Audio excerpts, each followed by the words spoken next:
olduğu gibi duruyor. Yalnızca üzerinde tek deformasyon batırılmak için arka taraf bir bomba patlatılmış. Onun bir patlatılma.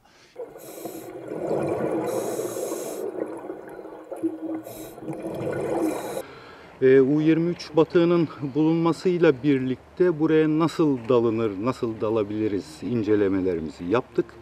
Büyükşehir Belediyesi'nin ve Kandıra Belediye Başkanlığı'nın da bize destekleriyle bu sene U-23 batığını dalıcıların hizmetine sunacağız.